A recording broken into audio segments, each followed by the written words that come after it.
everybody. My name is Citrus, and I am a Sonic the Hedgehog fan, which means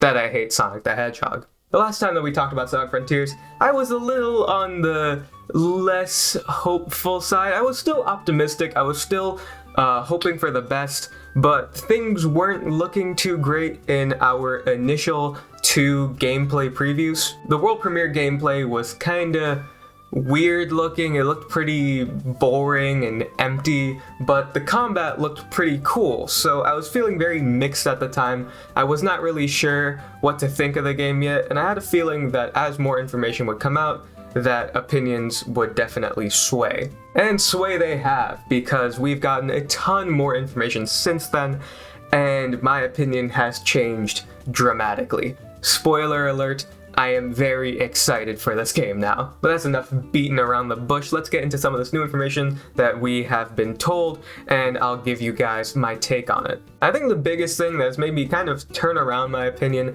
on this game and made me a lot more hopeful is just the new interviews and the new footage that we've received. We've gotten so much more footage of just people normally playing the game, not intercut with a bunch of random shots. People who seemingly know how to actually play the game, and there are things to do, there's enemies to fight, there's platforming challenges to do. It looks much better overall. And through the different interviews, we've learned a lot about the different collectibles in the game. We've learned that you can level up Sonic to run faster, to hold more rings, and to get new moves. A lot of people thought that Sonic was running pretty slow in the initial videos that we saw, and that was simply because they had not upgraded Sonic yet to run faster. We even got the report that there will be fishing in this game, which means that it is now a real open world game. And not only that we can go fishing, you can go fishing with Big the Cat, which is the perfect thing. And we also got the report that the game's gonna be roughly 20 to 30 hours, which is pretty incredible considering Sonic Forces was like 2 hours. So Frontiers is gonna be like over 10 times the length of Sonic Forces.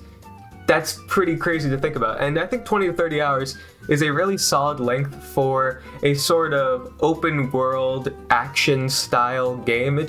That seems like a good amount of time. And I don't believe that's actually factoring in stuff like doing like tons of different side quests, doing every little platforming challenge, all of like the extra stuff. I think that's just like doing the story. So there's a lot more that could be pulled out of this game. And one of the big questions I had about Frontiers on initial look was exactly how the game would be played. Like, what are you actually going to be doing?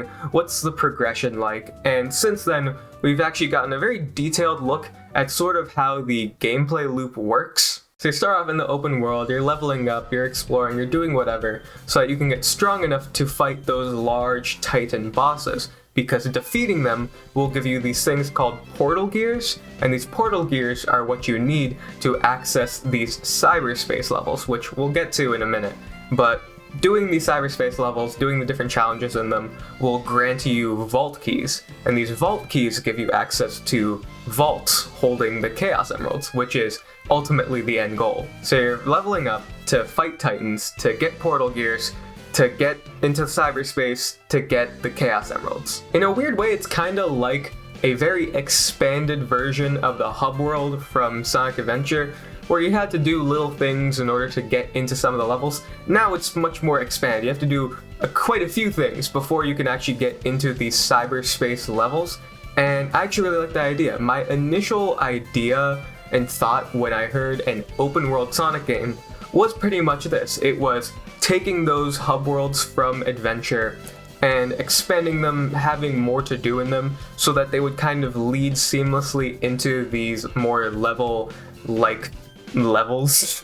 Level-like levels. I'm on fire today. It just makes a lot of sense how this progression works. It fits with how we typically know Sonic games to be, just expanding it into this open world format. I think it's really smart. But what are these cyberspace levels? Well, we've heard a bunch of rumors about them in the past. We kind of have been waiting to see what these were, and from the rumors we were told that they were going to be more regular, linear style Sonic boost levels, And from the Nintendo Direct Partner Showcase, which initially revealed these, we pretty much got that confirmed. They are linear boost levels. Specifically in that trailer, we got to see this new like city thing with all these roads in the sky that looks crazy, and Green Hill. And then there were reports later on that there would also be Chemical Plant and Sky Sanctuary. So, old level themes. Let's talk about this, because a lot of people are pretty upset that we're seeing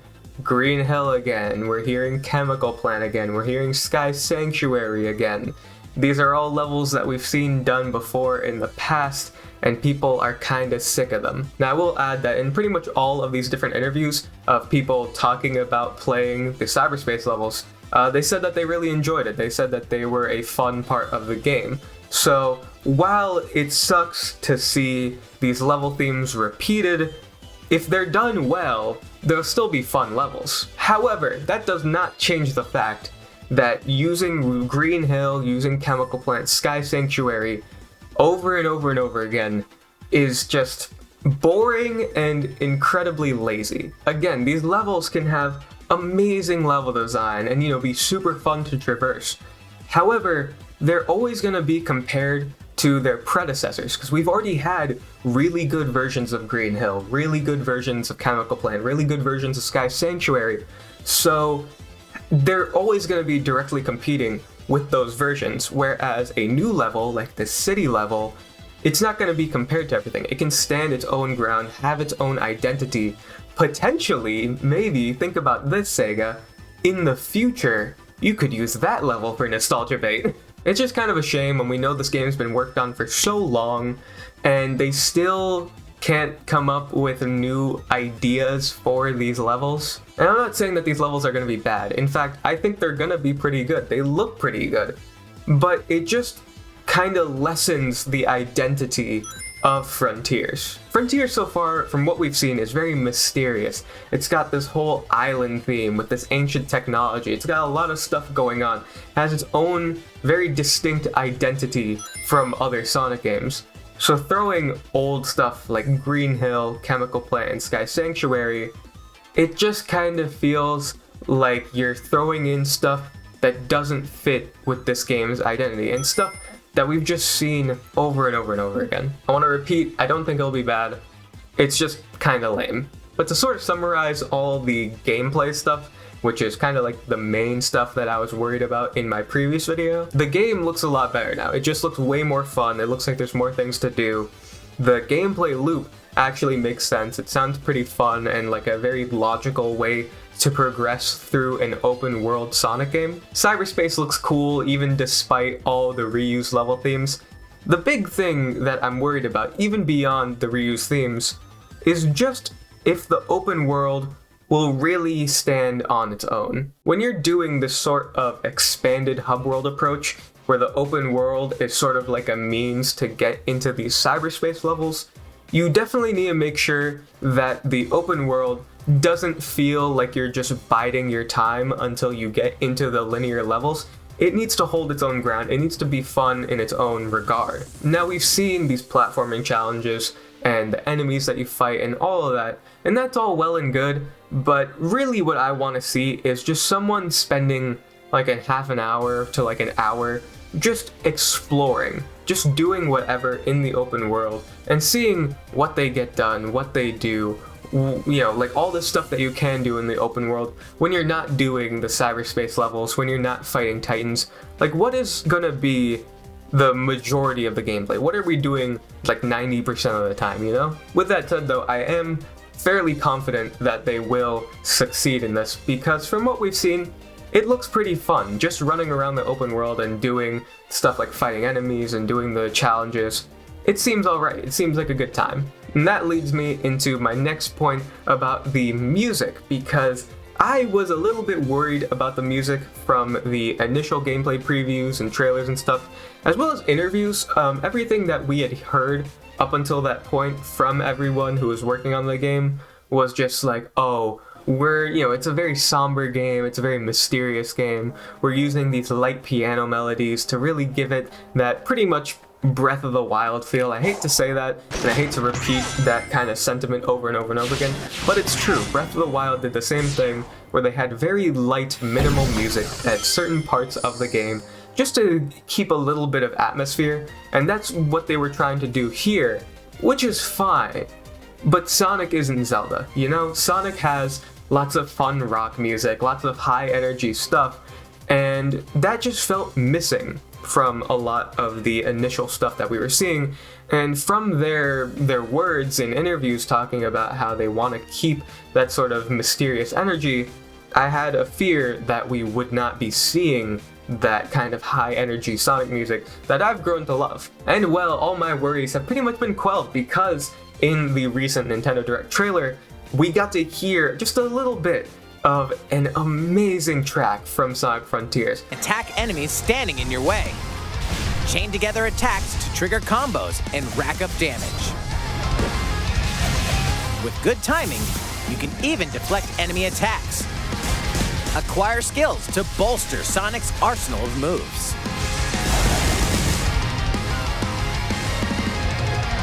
With the rock guitars really kicking in. It's very hard, it's very heavy. You have the violins on top of the guitars, which, let me just say, one of my favorite things in any Sonic song. If you have a like a Sonic song, and it has guitars and violins going on at the same time, that's an easy S tier song. Like, it always hits, it always works well. And in Frontiers especially, like, I've been rewatching this trailer over and over again just for the music, because it's so good. It sounds so dramatic and cool and edgy, and I really love it. Tomoya Otani, the composer for Sonic, has said that there will be these tracks coming out in the future. They'll be dropping them on YouTube for everyone to listen to, and I just hope that happens soon, because I need to hear the full version of this. It sounds amazing. And we also got confirmed from Otani himself that there would be a vocal track for the game, which is just nice confirmation.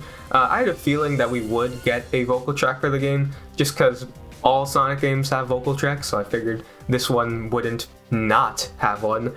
And there are some rumors going around right now that the singer for this vocal track will actually be a YouTuber. Not just any YouTuber, but Nathan Sharp, aka Nate Wants to Battle, who has done cover songs on YouTube for years for different anime games, and he has an entire album of Sonic covers, which are all pretty excellent. I've been following his work forever. He even was at the Sonic Symphony last year, where he got to sing, I believe, Escape from the City and Endless Possibility, and that version of Endless Possibility is probably my favorite version of Endless Possibility of all time, and he did such a great job on that song. And clearly, again, you know, he was there at this official symphony. He's worked with Sega before. I would not be surprised if they did get him for the Sonic Frontiers vocal tracks. That would be a very, very good matchup in my opinion. Of course, that's just a rumor. I'm just throwing that in here, but it's fun to speculate on. Overall, I'm really excited for the music. I think it sounds great. I used to be worried that it was just going to be the piano stuff.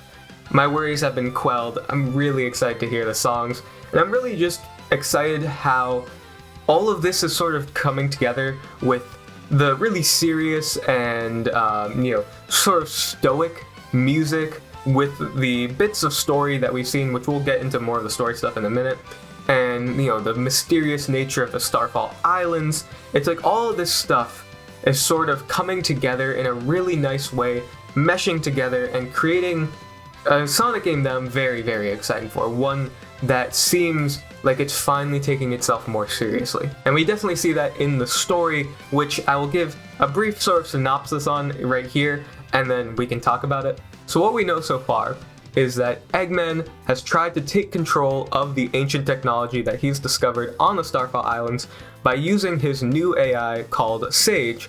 However, unintended consequences immediately come to bear. Meanwhile, Sonic, Tails, and Amy are actually headed to the Starfall Islands looking for the Chaos Emeralds when they are sucked into a dimensional portal which leaves them separated in cyberspace. Now, Sonic manages to escape cyberspace, arriving on the Starfall Islands with now an AI voice inside his head telling him that the only way to save his friends who are still trapped in cyberspace is to collect the Chaos Emeralds. Now, in my previous video, I mentioned that Ian Flynn is going to be writing for this game, so I had pretty much no worries about the story. In fact, I was very excited for the story because it was Ian Flynn writing, and all this has proven to me is that I was right. There was no reason to be worried because this sounds really, really cool.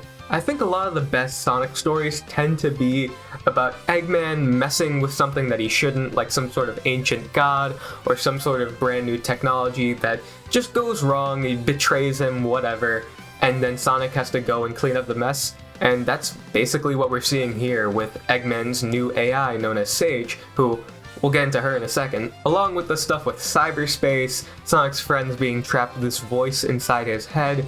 There's again a lot of mystery going on, which is something that they've wanted to emphasize and that I can definitely tell is being emphasized in these synopsises that we are getting. Right now I only have like 2 worries for the story. One of those being that we probably won't see as many Sonic characters as I would have liked to see in the story. Knowing Flynn's work from the comics, he's really good at handling a lot of different characters in one big narrative, so I was hoping to see that with this game, but considering that only Sonic, Tails, and Amy are at the Starfall Islands, seems like it's only really gonna focus on them, so likely no Shadow or Silver. Knuckles even is unlikely to actually show up in the game because we've seen that he'll be in the Sonic Frontiers prologue animation, so I'm pretty sure he's gonna be relegated to just staying over there, which is kind of a shame. I wanted to see more characters, and I hope I'm wrong and maybe more do show up. I don't want them to show up if it's not like in a natural way that makes sense for the story, but if they do and it fits and it works, I'll be very happy. And the other thing I'm worried about is Sonic having this AI voice in his head, and then the AI created by Eggman, Sage, and like, oh, what if they do that like cheesy thing where it's like, oh, you thought the voice in your head was a good guy? It's actually the villain the whole time. They were tricking you into getting the Chaos Emeralds. Oh my god. I just think that would be kind of cheap and lame when they could do something very interesting with having 2 different AI characters in this game, possibly competing with each other. Maybe they have some history or they're related somehow. We know what Sage looks like. She looks like a little girl character, or like this little girl AI thing. And we know that the voice in Sonic's head sounds like a much older woman, at least older than Sage. Use the gear as you have done before. So it would be hard to believe that Sage is the voice in Sonic's head unless she was like doing some sort of manipulation to trick him, which again would be kind of lame. I think it would be very cool if maybe the voice in Sonic's head is like the mother of Sage or something, and she's trying to like stop her daughter from lashing out or something like that. I don't know. I think that would be pretty cool. It wouldn't really make sense considering Sage is Eggman's AI, and the AI voice in Sonic's head is presumably from the island's technology. But I don't know, the story will explain that for me. But that's the thing, I'm just speculating right now, and that's exciting. It's nice to speculate on a Sonic story, you know? It feels like it's been so long since I've been so interested in a new story in a Sonic game where I'm like putting plot points together and I'm trying to figure it out, I'm trying to see what's actually going on. It felt pointless to do that in the previous games like Forces or Lost World because the stories were so shallow, you weren't really interested in what was going on. Even Forces, when I thought something interesting might have been happening, it immediately got shot down for something way less interesting and way more underwhelming. Frontiers is actually delivering on what I want to see in a Sonic story, which is some interesting narrative with a new character, some cool mystery going on, and the Chaos Emeralds are gonna be here, which is just nice to see. I like seeing the Chaos Emeralds in a Sonic story being sort of at the focus of the narrative. Everything they're doing here just sounds good. But yeah, that pretty much summarizes my thoughts on everything we know about Sonic Frontiers so far. I'm just really excited, man. The gameplay, it's looking better and better with each new thing that we see.